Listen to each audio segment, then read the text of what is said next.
No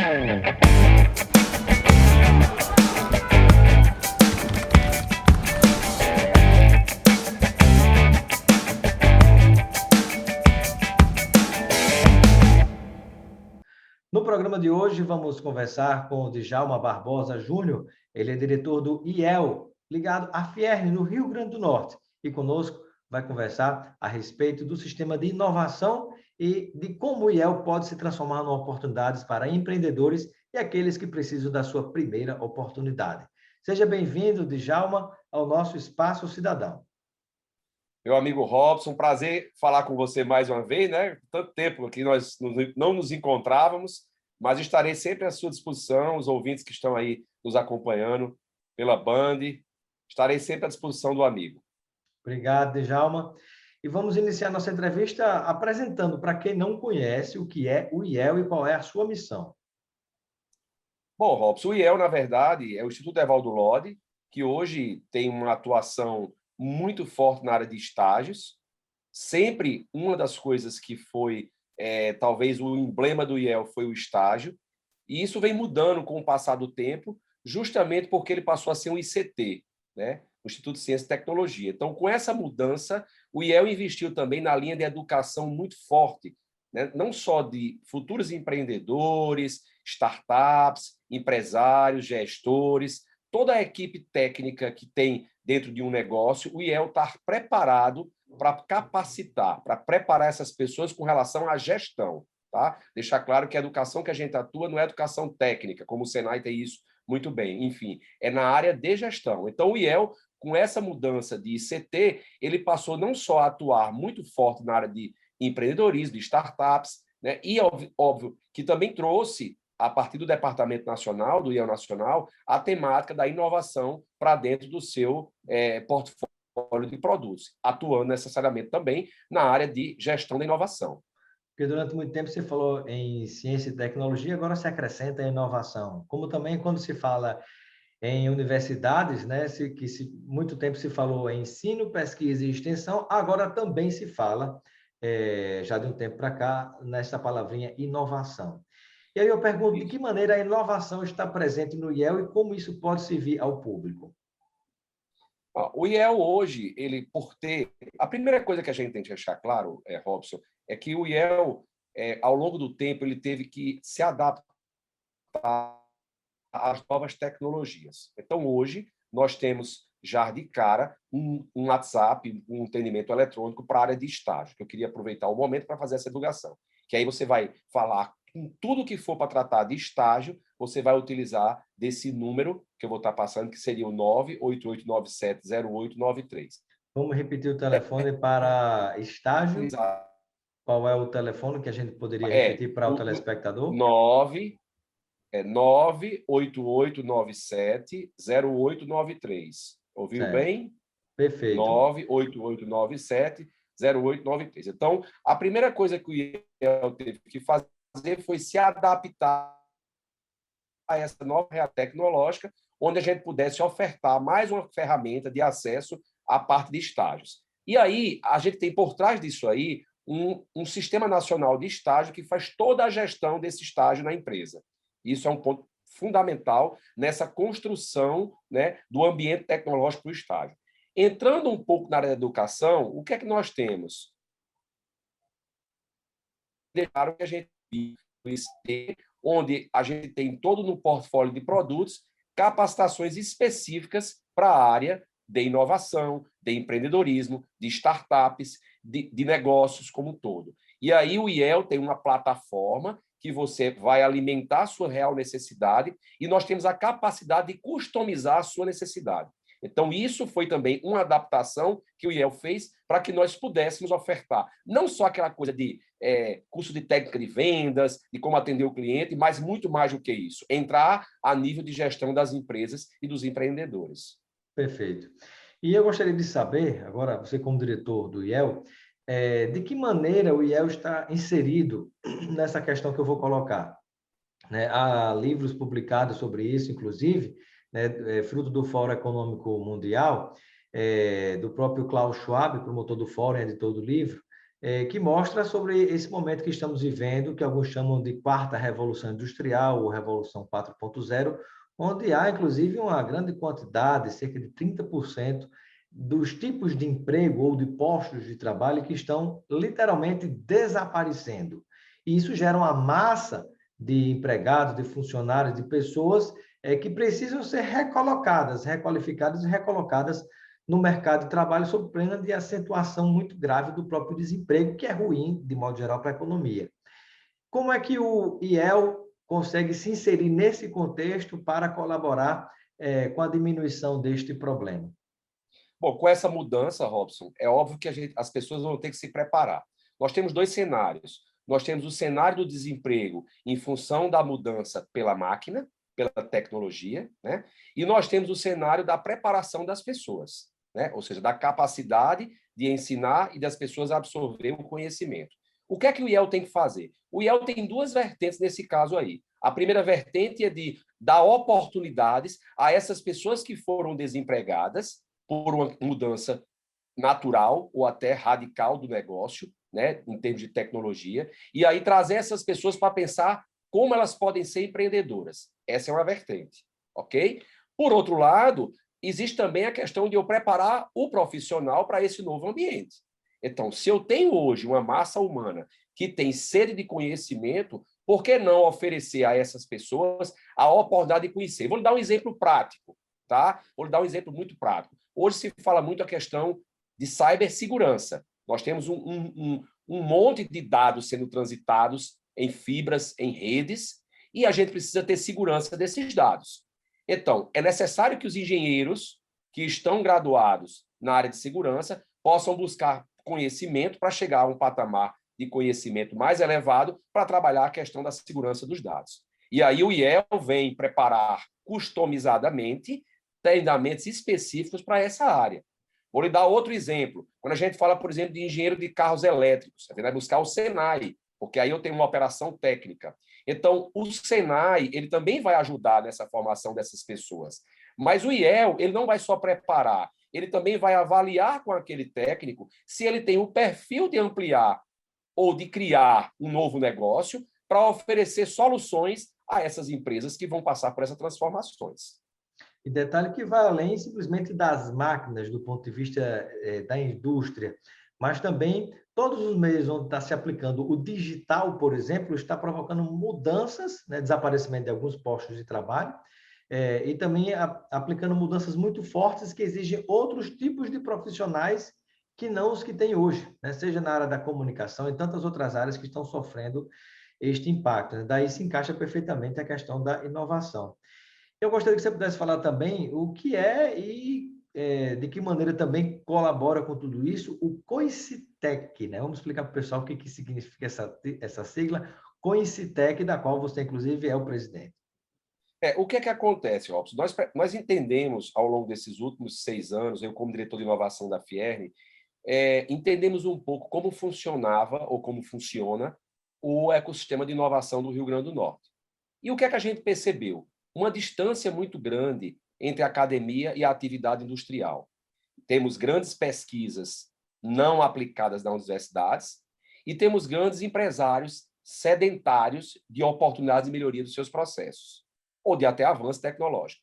Então, o que é que nós fizemos? Nós pegamos todo esse ecossistema que existia voltado à inovação e criamos a comissão temática. Isso foi uma definição do nosso presidente Amaro, no qual me deu a oportunidade de eu presidir, em que, nesse ecossistema, ou melhor, nessa comissão temática, nós pudéssemos ter todos os membros das entidades públicas que tivessem ligado à ciência, tecnologia e inovação, nós termos 10 grandes líderes empresários que tivessem a sensibilidade, o feeling de inovação nos seus negócios e, consequentemente, a academia, né? Então, o que é que nós fizemos? Criamos a comissão temática e trouxemos todos esses atores. Qual é o papel da comissão temática? Integrar essas pessoas ou essas entidades.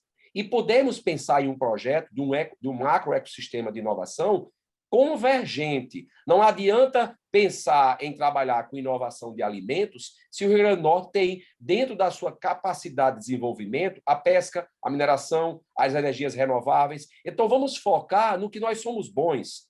Então, o que é que a universidade tem feito na área de energias renováveis? O que é que o Instituto Senai de Inovação tem feito na área de energias renováveis? O que é que os empresários têm demandado nessa área de energias renováveis? Então, isso tudo, Robson, foi criado para que nós pudéssemos unir, né, essas entidades através de seus representantes e compartilhar de experiências e de um plano de trabalho projetado para termos um ecossistema forte no Rio Grande do Norte. Isso é Só importante para porque, deixar... por exemplo, na Universidade Federal do Rio Grande do Norte, né? Por exemplo, o departamento desenvolvendo novos materiais, novas tecnologias, há departamentos, por exemplo, o curso que trata de toda a parte logística de funcionamento, né? Quando você vai para engenharia de produção na universidade, e tantos outros, né? Que têm muito a contribuir com o setor da indústria, né? Mas essa ponte, de fato, ela é fundamental para, digamos assim, facilitar, né, essa troca de informações. Exatamente. E assim, o mais importante, sabe, Robson, nós temos que pensar o seguinte: a universidade, ela é o berço da ciência, da tecnologia, ela dá oportunidade de levar soluções para a classe empresarial. O que nós temos que quebrar é justamente essa distância que existe. Ou seja, as pessoas precisam estar próximas. As pesquisas têm que ser pesquisas não de prateleiras, e pesquisas aplicadas. Então, na hora que eu integro em um determinado momento esse grupo e eu coloco as dores do empresário, eu começo a enxergar oportunidades de pesquisas aplicadas. Vou lhe dar um exemplo prático. O Paraná, Santa Catarina, que tem berços tecnológicos já bem avançados, parques inclusive, eles têm isso muito na rotina do dia a dia do empresário. E existem empresas lá que existem dentro dos centros de pesquisas, dentro dos parques, tem um colaborador daquela empresa numa sala, compartilhando, trocando ideias, discutindo com várias áreas para poder levar a solução para a indústria. Então, isso reforça a tese de que juntos seremos mais fortes, mas, ao mesmo tempo, Robson, a universidade ela tem que estar próxima da classe empresarial. Então, nós temos a capacidade de termos um grande ecossistema de inovação dentro de um conceito na área de TI, porque nós somos fortes. Hoje já existe o Petrópolis Digital aqui no Rio Grande do Norte, como você bem sabe, né, que é forte em tecnologia de informação. Então, nós temos essa grande oportunidade de alavancarmos. Nós temos a oportunidade de trazermos um acelerador para o Rio Grande do Norte. Nós temos startups de talentos aqui, muitos talentosos. O que precisa, às vezes, é uma oportunidade dessa pessoa não só expandir o seu produto ou a sua inovação, ou até mesmo escalar isso. E as aceleradoras têm esse papel. Então, esse é o cenário que o ecossistema preza. É um cenário que a comissão está fundamentada em 4 pilares, Robson: educação, empreendedorismo, fomento à inovação, precisamos ter como buscar recursos, e existem vários editais abertos, precisamos entender como elaborarmos os projetos e conseguirmos captar esse recurso. Nós temos o outro pilar, que é a questão das políticas públicas. O que é que o Rio Grande do Norte tem feito com relação ao marco? Agora mesmo, a Secretaria de Desenvolvimento, com a FAPERN, abriu a discussão do marco, né, de ciência, tecnologia e inovação, está inclusive em discussão pública, né, para que a gente possa opinar, avaliar a nossa política estadual de inovação, atualizar dentro desse novo momento que a gente vive, e aí, evidentemente, baseado na educação, com fomento, com políticas públicas, amigo, eu vou aplicar a ciência e a pesquisa. Eu vou desenvolver isso. Então, esses são os 4 pilares que a gente atua. Cada pilar desse existe um líder que nós convidamos. Esse líder ele tem um papel de mobilizar o grupo. Hoje são mais de 70 membros da comissão temática. E a ideia nossa qual é? É que a gente possa ter um plano de voo para os próximos 4 anos para o Rio Grande do Norte. Perfeito. E é justamente graças à ciência e à pesquisa, por exemplo, que nós estamos aqui podendo conversar, né? Agora, por exemplo, de modo geral, quando a gente fala nessas novas oportunidades, Djalma, como é que as empresas podem conseguir captar algum tipo de recurso para usufruírem desses editais que o IEL está disponibilizando, né? Ou seja, são para que tipos de áreas, são para você poder usufruir de que forma? Na verdade, Robson, a primeira coisa que o empresário tem que fazer é procurar entender como funciona, né, os editais de inovação. Então, se o empresário tem um produto, tem um processo, tem algo diferente no seu negócio e quer alavancar seu negócio com essa tecnologia, por exemplo, ele tem que buscar o NAGE, que é o Núcleo de Apoio à Gestão da Inovação na Federação da Indústria. Se a gente for analisar qual vai ser a inovação dele, se vai ser de processo e produto, nós vamos tentar voltar para o que é que tem no mercado de oportunidades de editais. Esse é o papel.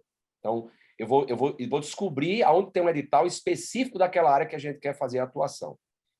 Por outro lado, se a inovação for uma inovação baseada em um produto, nós vamos buscar editais de produtos. Entendido isso? O que é que a gente tem que fazer posterior a isso? Uma vez os editais abertos, se a empresa dele está disposta a entrar com alguma contrapartida. Porque, às vezes, existem editais abertos que você não precisa colocar nenhuma contrapartida, e, às vezes, existem editais que você tem que colocar uma contrapartida. Por exemplo, hoje, o Rio Grande do Norte tem um edital aberto, que foi lançado pela BDI, no qual o Sebrae, junto com a Fiern e o MD, se inscreveram. Chama-se Transforma RN.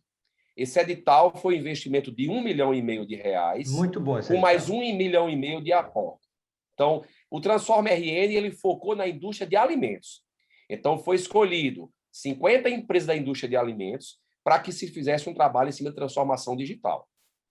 Então, o empresário recebe aí, de forma gratuita, toda como é que eu posso dizer, uma estrutura de preparar a empresa para essa transformação. Evidentemente que essas empresas precisam passar para um nível de maturidade, elas precisam ter um grau de maturidade também que possa já avançar. Quando a empresa é muito nova, que ela não tem aquele know-how, que ela não está no negócio, aí sim aí é a ideia do startup, de você buscar uma incubadora para ver se você pode se incubar, para você ser doutrinado, você ser, como é que eu posso falar, capacitado para ter um negócio e receber a mentoria. Geralmente, nas incubadoras tem isso. Então, o IEL tem um papel de que, nesse momento, de entender o que o empresário quer, saber se a empresa dele está preparada para a gestão de inovação e, consequentemente, fazer por onde levá-lo até a solução do recurso ou do projeto ou do fomento. Esse é um caminho, tá? E aí, o mais importante de tudo isso, Robson, é que, na hora que nós temos empresas de renome local, com a pegada tecnológica, já com essa maturidade de inovação avançada, elas vão ser modelos. E os empresários vão ter a capacidade não só de disseminar esse conhecimento, mas também de mostrar os benefícios que a empresa teve, né, quando levou aquela mudança, seja ela da menor possível à maior possível. Perfeito. Muito bem, eu gostaria de agradecer a participação do Djalma Barbosa, mais conhecido como Djalminha, no nosso programa Espaço Cidadão. Seja sempre bem-vindo, você como diretor do IEL, e eu deixo um momento para suas despedidas junto a todos aqueles e aquelas que nos acompanham nesse momento. Bom, Robson, eu fico à disposição sempre, agradecer a oportunidade que você está nos dando aí para a gente falar um pouco do ecossistema, falar um pouco da inovação. Nós temos vários atores que compõem, como eu falei, a comissão, o Sebrae, o SESI, o Senai, a FEComércio, as universidades, sejam as privadas, as particulares, as privadas e as públicas, a Universidade Estadual, o IFRN. Então, existem vários atores dentro desse ecossistema que têm, no dia a dia, lutado e trabalhado para que a gente possa avançar com relação a esse conceito que já é uma realidade das empresas nacionais e internacionais, e nós precisamos acompanhar e me colocar sempre à disposição. Lembrando que o IEL estará sempre de portas abertas para receber qualquer empresário que queira melhorar o seu negócio, entender como pode avançar no seu negócio, o que é que ele pode fazer para inovar no seu negócio. O IEL tem hoje essa expertise de receber e de poder ajudar não só o estagiário, mas também o empresário. Ok, muito obrigado pela sua participação no nosso Espaço Cidadão. Obrigado, meu amigo. Grande abraço para você e fica com Deus.